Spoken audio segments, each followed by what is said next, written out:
The royal family always grabs attention, right? But when it comes to stories, few are as captivating as that of Princess Diana and Prince Charles. What started as a dreamy fairy tale turned out to be filled with drama and difficulties lurking beneath the surface. This led to a very public, messy divorce fueled by cheating accusations, shaking the monarchy to its core. So, what really went on in their relationship? And what surprising things do Prince Philip's letters to Diana reveal about their wild love life? Join us as we explore these secret letters and uncover the truth behind King Charles. Let's start with Diana's early life. Diana Frances Spencer was born on July 1, 1961, into a noble family with strong ties to British royalty. She was the fourth of 5 kids born to John Spencer, Viscount Althorp, and his wife Frances. Her parents were actually hoping for a boy to carry on the family name, so when she arrived, they weren't exactly thrilled. In fact, they didn't even name her for a week. They eventually decided on Diana Frances to honor her mom and a distant relative named Lady Diana Spencer, who almost became a Princess of Wales a long time ago. Diana's childhood was anything but typical.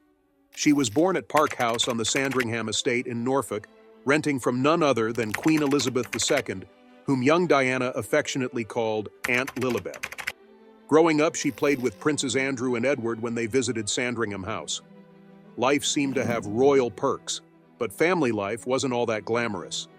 Diana had 3 siblings, Sarah, Jane, and Charles. Sadly, her birth was marked by tragedy since her baby brother John had died just a year before. This loss, along with the pressure for a male heir, really strained her parents' marriage. Diana's mom even had to see doctors in London, and her younger brother Charles believed that this embarrassment contributed to their parents splitting up. It was a tough situation, and you could feel the tension in the air. Then, when Diana was just 7, everything changed.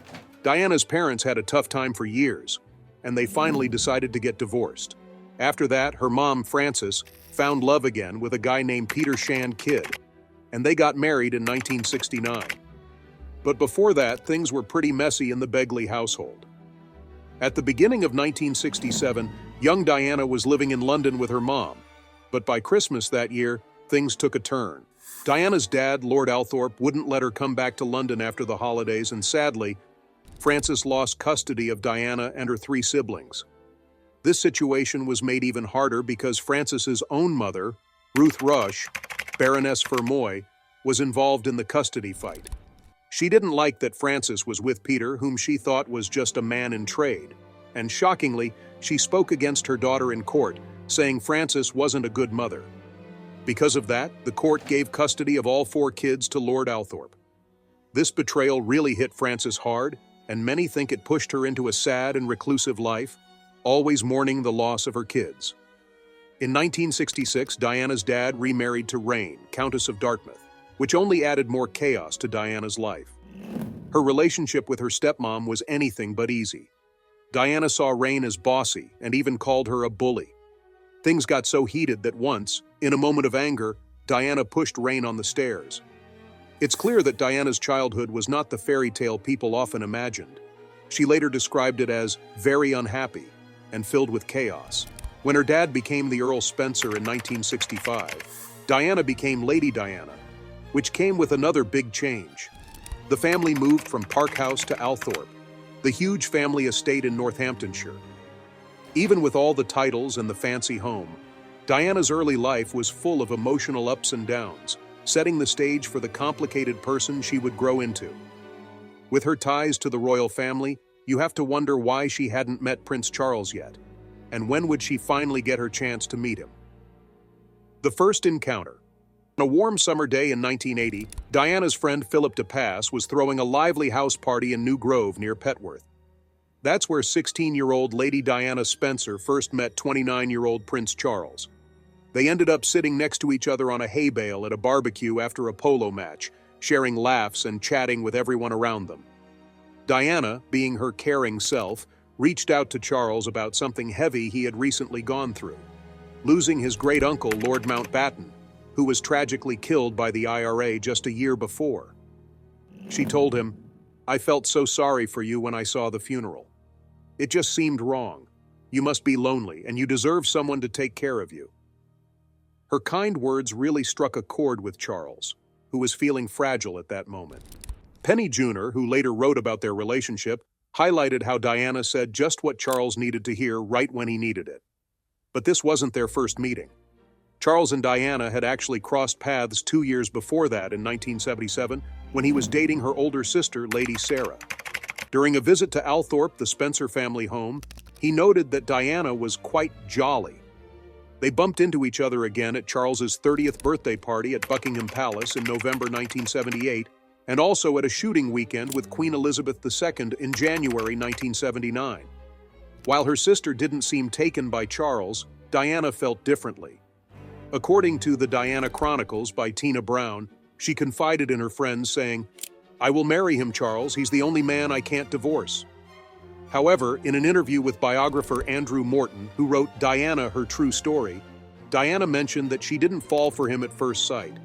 Instead, she thought, "Wow, what a sad man." On the flip side, during his engagement interview, Prince Charles recalled seeing Diana as a lively, fun, and attractive 16-year-old. He remembered her being full of life and great to be around. So when did he really start seeing her as someone he could date? After spending some time together, Charles started inviting Diana to ballet shows and dinners with friends. At this point, their friendship was all about having fun. But everything turned around during an important chat about Lord Mountbatten, which made Charles think of Diana as someone he could date. Wanting to get to know her better, he invited her to Balmoral for a summer getaway with friends. Diana fit right in and quickly became the life of the party. Everyone loved her cheerful laugh and warm personality. To everyone else, she looked like the perfect match for Charles. She was funny, engaging, and seemed to really enjoy being around him. The royal family definitely noticed. She seemed to check all the boxes for a potential bride: young, aristocratic, uncomplicated, and full of life. But there were still a lot of royal expectations to juggle. In the 1980s, people still believed that Charles's future wife should be a virgin, an aristocrat, and belong to the Church of England. With the changes in society since the 1960s, finding aristocratic virgins became a tough task, especially as Charles was nearing his 30s. Just when things started to heat up between him and Diana, more pressure came into play. Since turning 18, the media had been watching Charles like a hawk, analyzing every girlfriend and wondering who might be the next queen. This constant spotlight made it hard for him to connect with anyone. Once the press caught wind of his relationship with Diana, they flooded her London flat, following her everywhere and turning her life into a circus. On top of all that chaos, Charles was also feeling pressure from his dad, Prince Philip, who thought it was time for him to stop chasing skirts and find a suitable wife. As Charles entered his 30s, it became clear that he needed to settle down. After all, every heir needed their own heir. Running a monarchy requires a family. So, what would it take for them to navigate all this together? The pressure of royal life soon turned into a complicated situation for both Charles and Diana. On a chilly day in February 1981, the news hit that Diana Spencer and Prince Charles were officially engaged. Can you believe how life-changing that was for her? Sparkling with excitement, Diana even picked out her own engagement ring, marking the start of something new and adventurous. After the engagement, she had to give up her job as a nursery teacher's assistant, which she had really loved. For a while, she stayed at Clarence House, where the Queen Mother lived, but soon enough she moved to Buckingham Palace to get ready for the big wedding. But it wasn't all fairy tale magic in the palace. Biographer Ingrid Seward called her experience incredibly lonely, which was a big surprise considering the royal wedding hype. Diana wasn't just any bride. She made history as the first English woman to marry the heir to the throne in over 300 years. Plus, she was breaking the mold as the first royal bride to have a job before getting engaged, showing that the royal family could be a bit more modern. As the wedding date drew closer, the excitement only grew.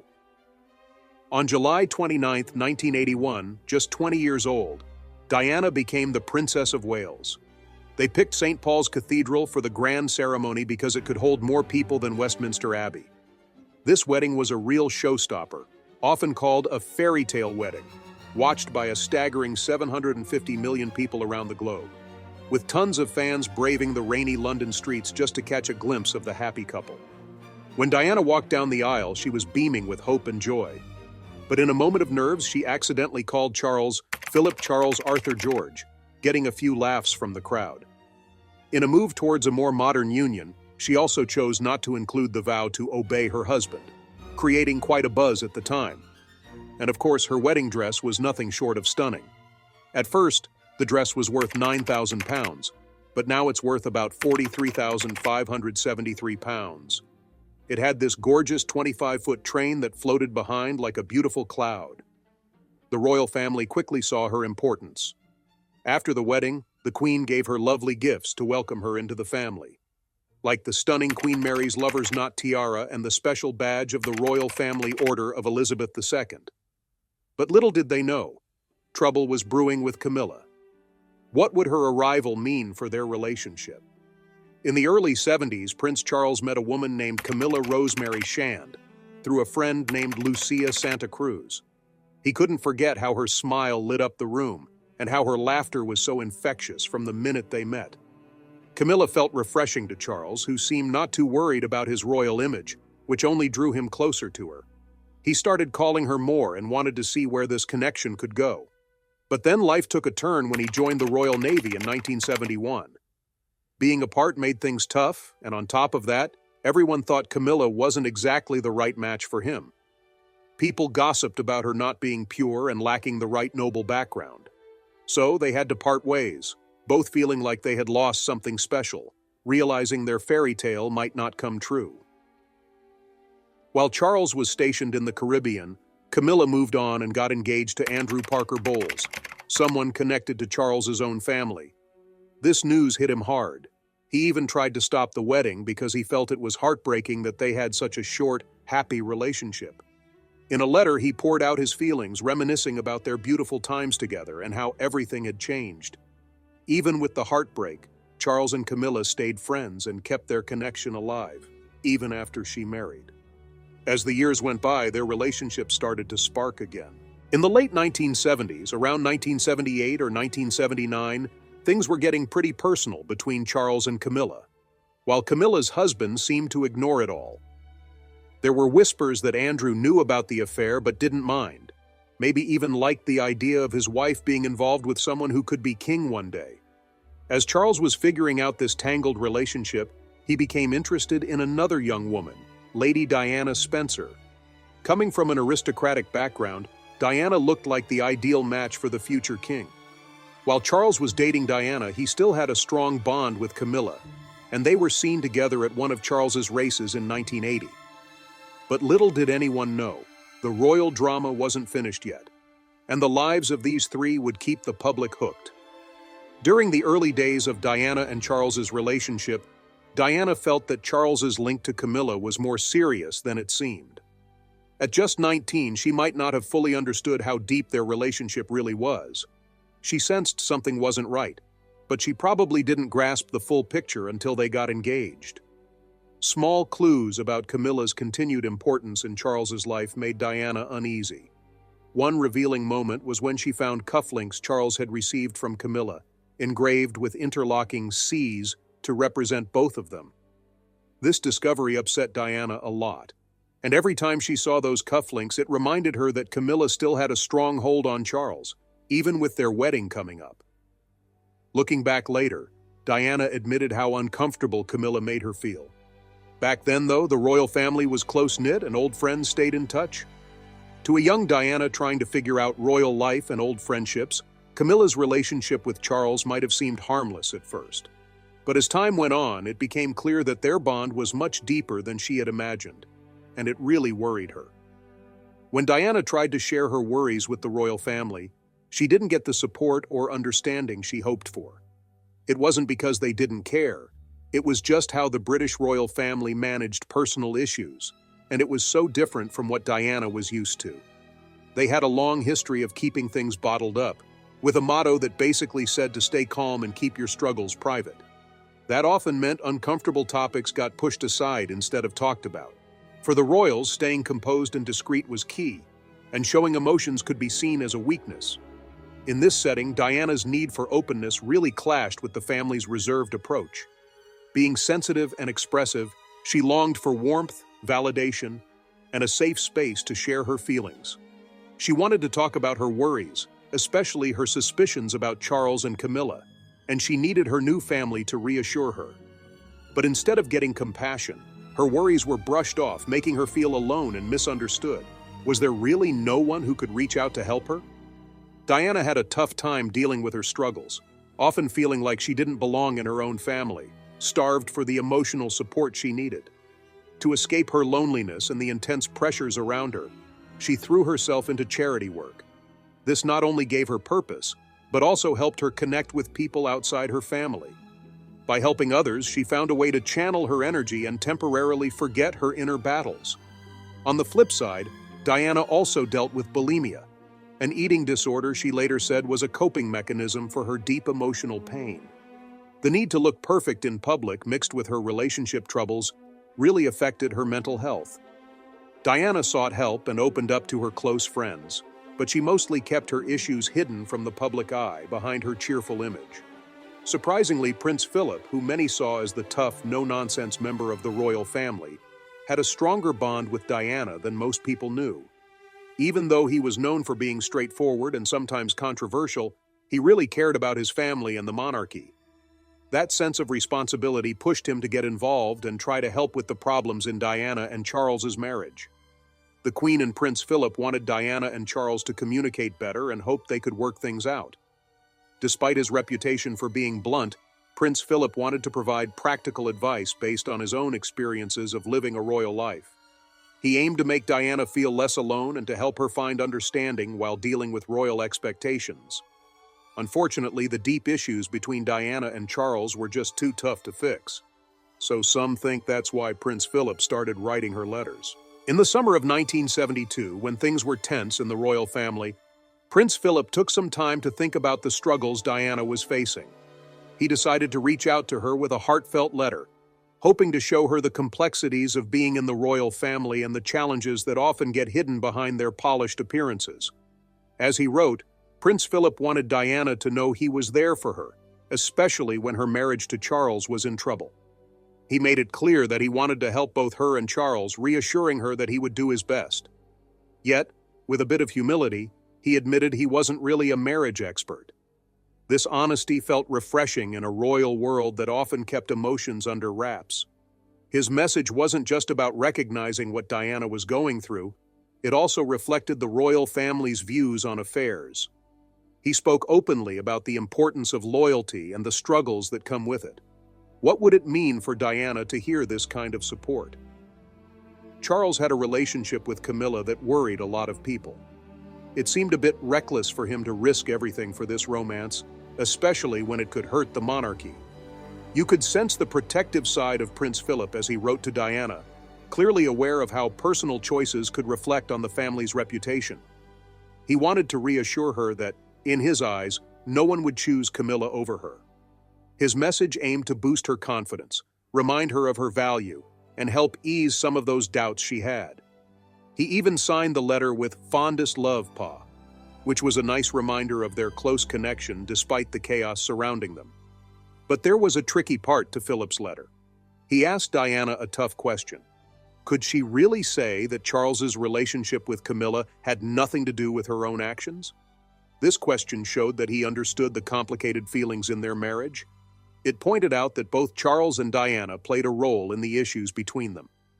As time passed, Diana's private secretary, Patrick Jeffson, learned just how much this letter meant to her. Diana opened up to him, saying the support from her in-laws was really important. For her, those written words went beyond just being nice. They acknowledged her struggles and made her feel understood. In a life constantly under public scrutiny, this recognition gave her some comfort. The timing of Prince Philip's letter was also key. It arrived just a few months before Charles and Diana announced their separation, a time filled with rumors about their marriage. The royal family was at a turning point, with pressure building all around them. Philip's message wasn't just about caring for his family. He also understood the bigger picture. He realized that a public split could affect the reputation of the monarchy, impacting more than just their personal lives. Prince Philip found himself in a tough spot as he thought about his role in the messy situation with Diana and Charles. No matter how hard he tried to help them work things out, it was clear that their relationship was falling apart. Charles's feelings for Camilla were hard to miss, and Diana felt alone, making it tough for her to find her place in the royal family. Eventually, Prince Philip had to face the fact that no matter what he did, their marriage was pretty much over. He felt for Diana, knowing how much pressure both she and the monarchy were under. The situation was getting hard to ignore, and even though he wanted to keep the royal image intact, the truth was becoming too big to hide. Despite Prince Philip's attempts to bring peace to Diana and Charles's marriage, things just didn't work out. His good intentions couldn't fix the deep issues in their relationship, especially with Charles still emotionally tied to Camilla. Frustration grew as he saw how tricky it was to keep the peace. Although he truly cared for Diana and wanted to shield the royal family's image, he finally had to accept that their marriage was beyond saving. The reality was unavoidable, leading to Diana and Charles separating. In November 1995, journalist Martin Bashir interviewed Diana on the BBC show Panorama. During this interview, she talked about both her and Charles's affairs. She famously said, "There were 3 of us in this marriage, so it was a bit crowded," referring to Charles's relationship with Camilla Parker Bowles. Diana also shared some doubts about whether Charles could ever be a good king.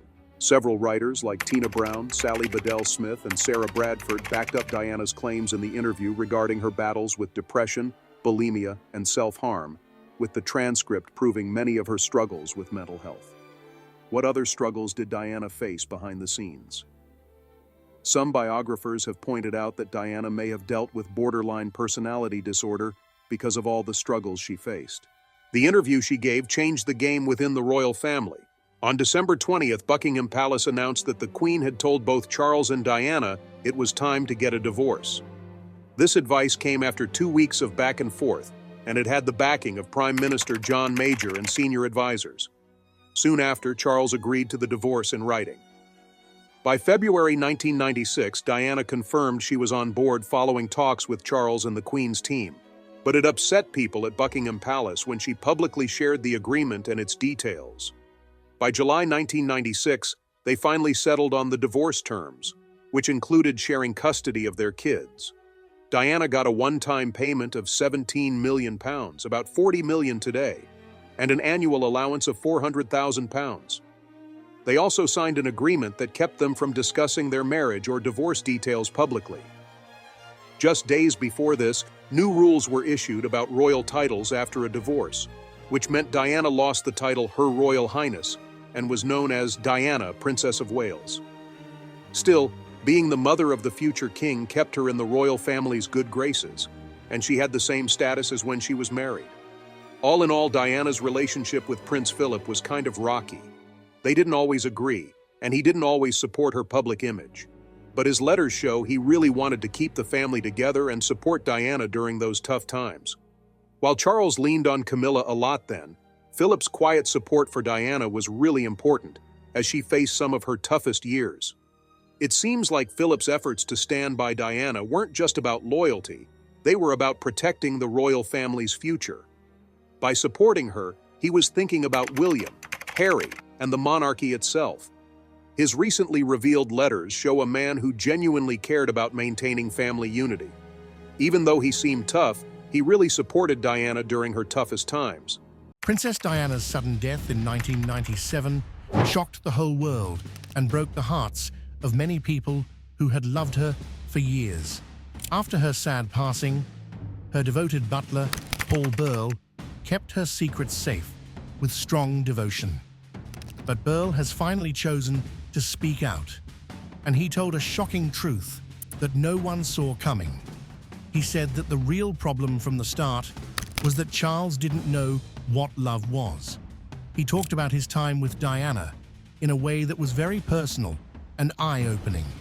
So, get ready, because this video will show Diana's private moments and the heartbreaking details of that terrible night from Burrell's unique point of view. From a poor background, Paul Burrell rose to become Princess Diana's valued confidant. This shows how dedicated and loyal he was to the people's princess. Burl was born in Grassmoor, Derbyshire, in 1958. His early life was very different from that of the British royal family. He knew how to work hard, even though he came from a working-class family. This made him stand out from his peers. Burl's royal job began when he was 18 and moved in with the Queen. The royal staff quickly noticed how hard he worked, how much he cared, and how much he paid attention to details. He got his big break when Queen Elizabeth II made him her special footman. This gave him a look at how the royal family works from the inside. When Burl was hired as Diana, Princess of Wales's butler, in 1987, his career took a big step forward. That person had to be completely honest and faithful at all times. It wasn't just a job. Diana had a rough marriage to Prince Charles and was always being watched by the world. Burl was a rock she could lean on. Over time, their bond grew stronger, going from a business arrangement to a real friendship. In addition to his normal tasks as a butler, Burl ran Diana's household, planned her public appearances, and made sure she was comfortable. Diana got a ring from a lover and asked Paul Burl what she should do with it. This is a memorable moment that perfectly shows how close they were. It was Diana's trust in Burl and his ability to understand her that made her wear it on her fourth finger on her right hand. They had times when they trusted and relied on each other, and Burl often listened to Diana's worries, hopes, and dreams as a friend and ally. Because they were so close, he had a special look into her life that he now wants to share with everyone. Along with his official tasks, Burl was always a source of stability and normalcy for Diana. He was often with her when she went out in public, which made her feel safer in the midst of all the attention. Diana felt more confident and able to handle her hard job because he was good at predicting her wants and needs. Burl was also very important to Diana's charity work. He planned her visits to hospitals, shelters, and other groups, making sure that every contact was meaningful and from the heart. His knowledge of Diana's caring nature and her desire to help others sheds light on her heritage. Burl was Diana's trusted friend and knew all of her deepest thoughts and feelings. She told him about her problems with bulimia, how she felt alone in the royal family, and her need for love and acceptance. Burl says Diana told him in secret that she was having a boy while she was pregnant with Prince William. How close Diana and Paul Burl were to each other is clear from these heartfelt talks. They paint a touching picture of a woman whose loyal maid was by her side through hard times and a lot of attention from the public. The plot thickens as Princess Diana's maid finally speaks out and drops shocking hints that everyone is talking about. The things Burl told us are the first time we've had a full picture of what happened after the princess died and how important he was to those events. The night of August 31st, 1997, is one of the saddest and most important events in recent history. The quick and shocking death of Princess Diana in a car accident in Paris broke the hearts of everyone around the world. This night was the start of a very sad loss and a set of events that would change Paul Burl's life. He was so sad when he heard the news, even though he wasn't in Paris. When he first heard about Diana's accident, he was at home in England. In the beginning, he was shocked and scared. He talks about how he was calling people all the time, trying to get as much information as he could about the accident and Diana's condition. Burl was filled with sadness and a sense of hopelessness when the sad news of Diana's death was confirmed. He describes those hours as a blur of sadness and a strong need to honor her memory and help the people she left behind. Right away, he thought about Diana's young boys, Prince William and Prince Harry, and how much pain they would be in the days to come. That was the start of Burl's hugely expanded role. Paul Burl was very active in planning Princess Diana's funeral. He made sure that every part of it honored her memory and spirit. He worked hard to remember Diana in the best way possible, from choosing the flowers to planning the music. He worked closely with the royal family to help them deal with both the public mourning and their own deep personal pain. It's clear from Burl's very emotional writing about this time that he was under a lot of pressure to stay calm while doing his job. Because he knew Diana's likes and dislikes and her nature well, he was able to plan a respectful. Millions of people came together to mourn Diana's death, and Burl worked behind the scenes to make sure that her last trip was full of love and respect. In the days after Diana died, he had a lot of feelings and things he needed to do. He remembers how sad everyone was and how many honors and condolences came in from all over the world. Along with the problems with logistics, Burl also had to deal with the difficult relationships within the royal family. It was easy to feel the sadness and shock, and tensions were high as everyone dealt with their feelings. During this tough time, Burl's role as Diana's trusted confidant and advisor became even more important, helping and supporting those closest to her. Paul Burl's honest and detailed story is one of the few that shows what happened before and after Princess Diana's death. When Diana died, Burl's life changed in a big way. He had a hard time at work and at home in the years that followed, as he tried to get used to life without the woman he had loved so much. Being in the public eye all the time and trying to stay quiet made Burl's life hard and complicated. In his career, the future looked unclear. Because he learned them in the unique setting of the royal family, they weren't easy to use in other situations. He turned to writing and TV, and several books were written about his time as a king. Many people were upset about this, even though it gave him a way to tell his story. Some people thought that what he said broke trust, which made his ties with the royal family worse. When Burl was accused of taking Diana's things in 2002, it was one of the hardest times of his life. The court case was very heated, and Burl said he had taken the things to keep them safe with the Queen's knowledge.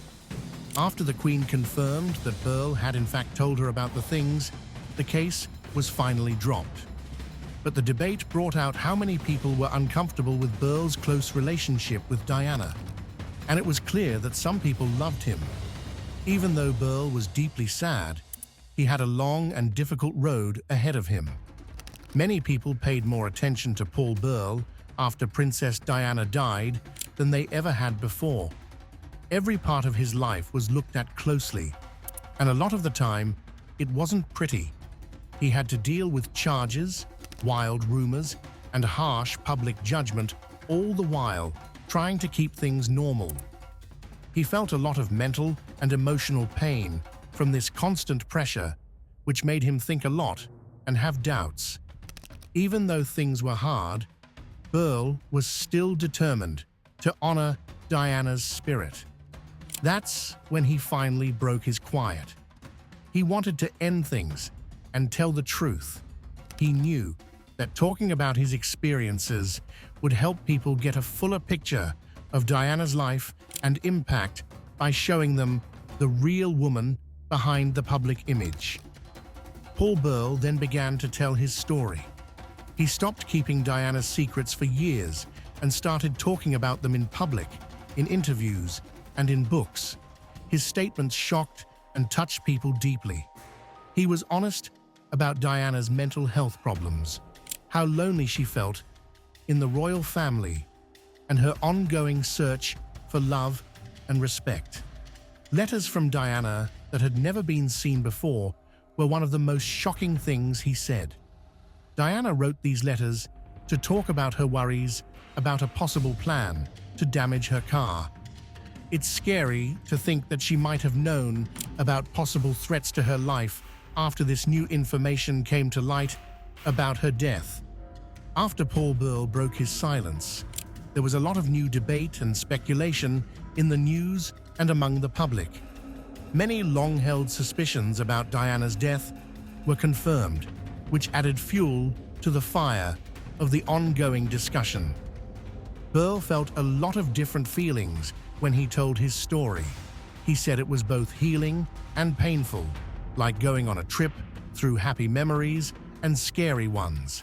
Even though it was freeing to finally speak out, it was also painful to face the truths of loss and betrayal. People had different reactions to what he said. Some people liked getting new information and a better understanding of Diana's life, but others were suspicious of his reasons and the time of his revelations. Even though there was reaction, Burrell stayed focused on honoring Diana's memory and telling the truth about his time with her.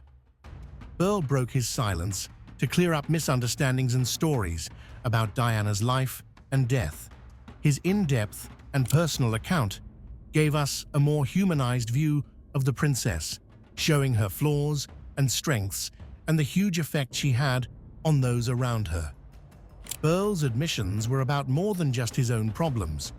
He also talked about Diana's work with charities and the problems she faced behind the scenes.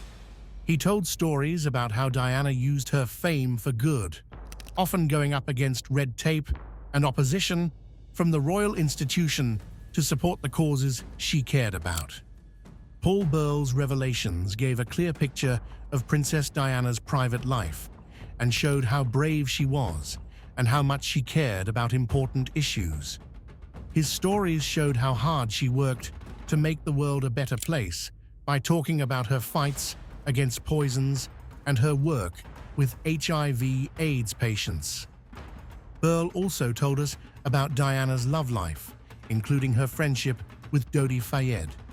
He told him about Diana's happy times and plans for the future, which gave him a look into her search for love and happiness outside of public view.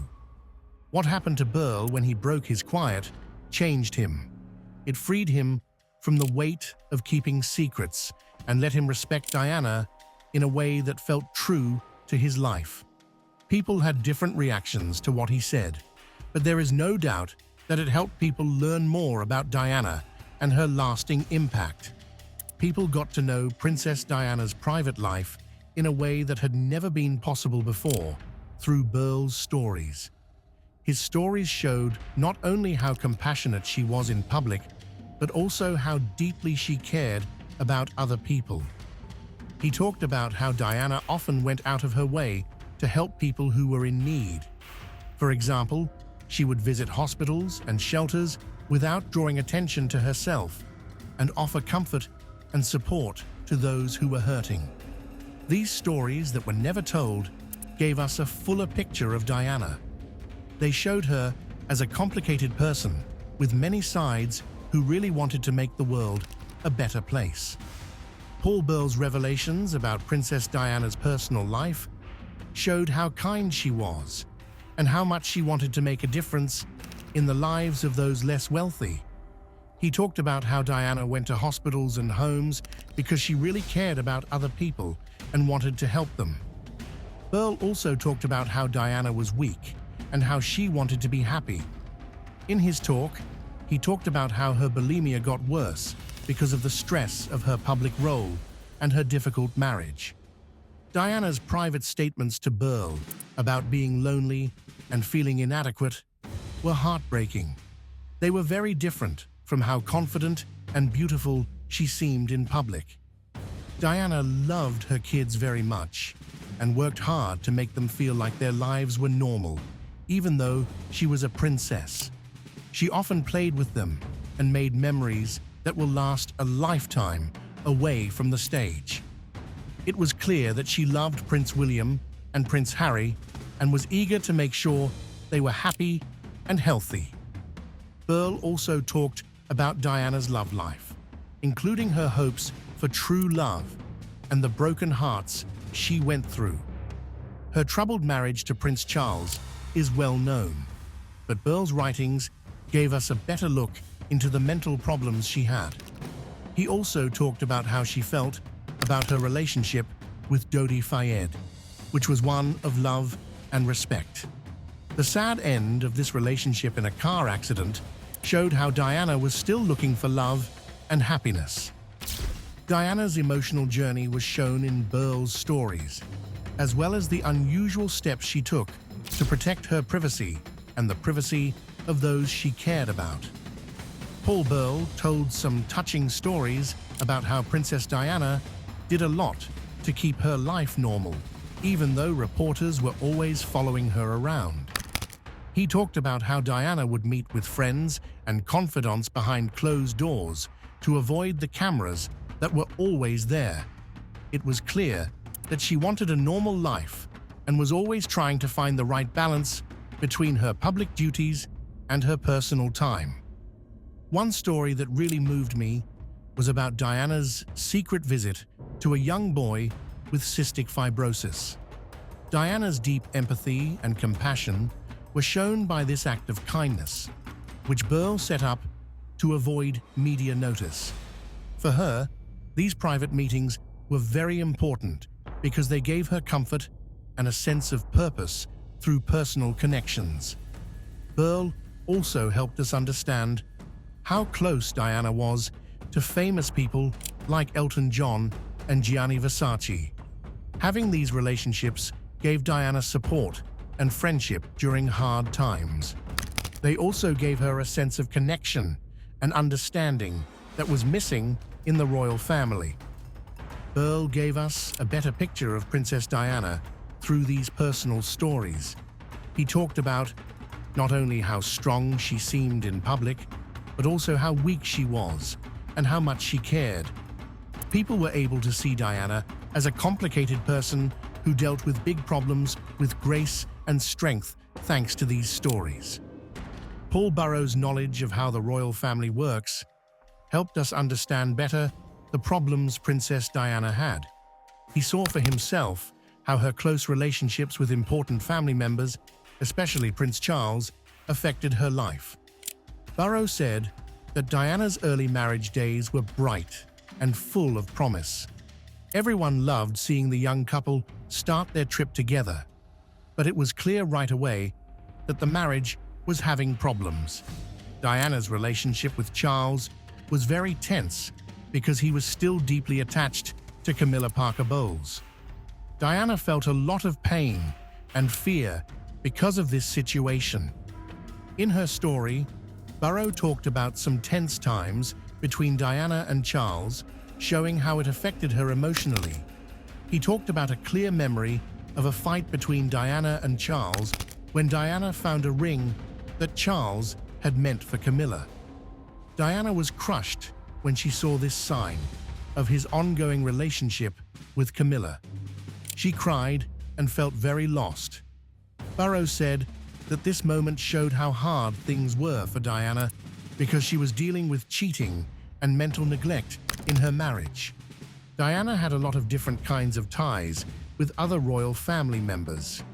She felt connected and friendly at times, especially with the Queen, but she often felt like she didn't belong.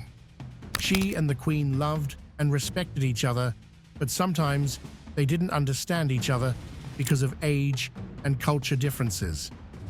Diana stayed committed to her part and duties despite these problems. She tried to balance her personal problems with her public duties. Paul Burl's knowledge of how the royal family works also sheds light on Diana's unexpected backing. He talked about times when other family members understood how hard things were for her and offered support and encouragement. These times gave Diana the comfort and strength she needed, which made her stronger and more determined. The events that led to Princess Diana's death have been suggested and discussed many times.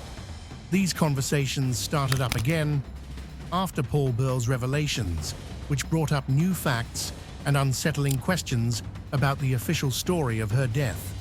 What Burl revealed shocked everyone. It was a secret letter from Diana in which she talked about her worries that her car might be sabotaged.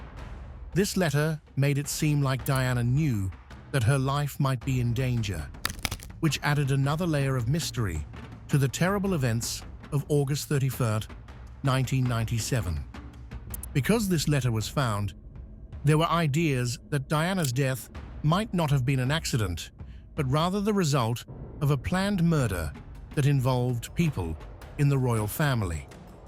The official result was that the crash happened because the driver was drunk and the paparazzi were following them around all the time. The official investigation said the accident was tragic and caused by the driver's carelessness, but Burl's ideas have made this finding less certain. People who see things from his point of view think that the whole truth about Diana's death may still be found. There is a strong case for re-examining the events that led to Diana's death because of the chance of foul play and Burl's personal knowledge of her fears. It wasn't a surprise that the people and media were very angry about what Paul Burl said. A lot of people were shocked by the new information and what it meant. Some people believed Burl's stories because he was close to Diana, but others didn't trust him and didn't understand why he told them at that time. People want a more in-depth look into Diana's death because of the fresh interest in her story. People and advocacy groups wanted the proof to be looked at again so that the whole story could be found. This movement showed how Diana's life still affects people and brought attention to the ongoing search for justice and peace. The public's response to Burl's decision to speak out also showed how powerful personal evidence can be in shaping historical stories. His detailed accounts helped people understand things better and led to arguments and discussions that went far beyond the initial discoveries. The fact that people were interested in Burl's story showed how Diana's legacy lives on and how the search for truth continues. Burl added to the current conversation about Diana's legacy with the things he said. Even though his ideas were controversial, they gave us useful new ways to think about what happened when she died and how the royal family works. Even though Princess Diana has been gone for decades, her influence is still very strong. Diana became a global icon through her non-profit work, her empathy, and her amazing ability to connect with people from all walks of life.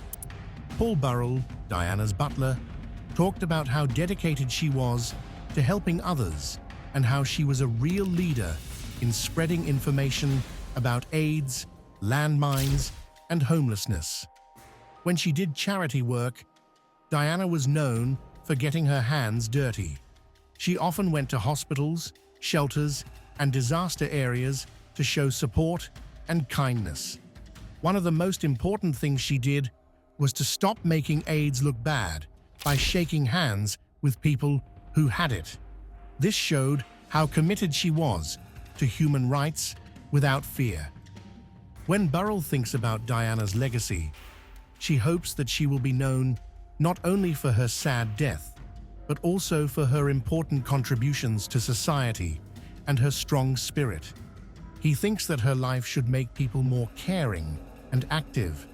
When Burrell talks about Diana's private problems, it makes her legacy more human by telling us that behind the public image was a woman who had a lot of problems and was looking for happiness and meaning in her life. There is no doubt that Diana had a huge effect on the world. She changed what it meant to be a member of the royal family by using her power to bring important problems to people's attention and connect with them on a personal level. People outside of the royal family loved her because she was friendly, understanding, and truly cared about others. The fact that Paul Burrell broke his quiet and talked about what he had been through gives us a unique and important look into Diana's life. His revelations give us a look into her private battles and victories, showing how complex she is as a person and how long her journey has been. Burrell's ideas help us see Diana not only as a famous person, but also as a strong woman who dealt with huge problems with ease. The way he wrote about Diana makes us remember that her impact is not just her sad death, but also her amazing kindness and ability to connect with people from all walks of life. The story told by Burrell is an important addition to the ongoing conversation about Diana because it shows how human she was and how much of an effect she had on the world. Her life, which was full of both good and bad things, continues to inspire and attract people all over the world. Diana's story by Burrell makes sure that people remember not only the problems she had to deal with, but also how strong and gracefully she did so. The things Paul Burrell told us about Princess Diana definitely help us understand her life better. By giving private information and personal stories, Burrell shows how Diana was human, how strong she was, and how complicated her life was. His writings give us a fuller picture of Diana, showing both her struggles and the lasting effects she had on the world. When we think about why Burrell broke his quiet, it's clear that Diana's story continues to move and inspire people. Her life, which was full of both good and bad things, is still a strong example of kindness and strength. Diana's story will not only be remembered as a sad one, but also as a powerful example of strength and kindness, thanks in large part to Burrell's insights. What do you think about Burrell's choice to tell these private stories about Princess Diana and how they change the way we think about her? Share your thoughts below.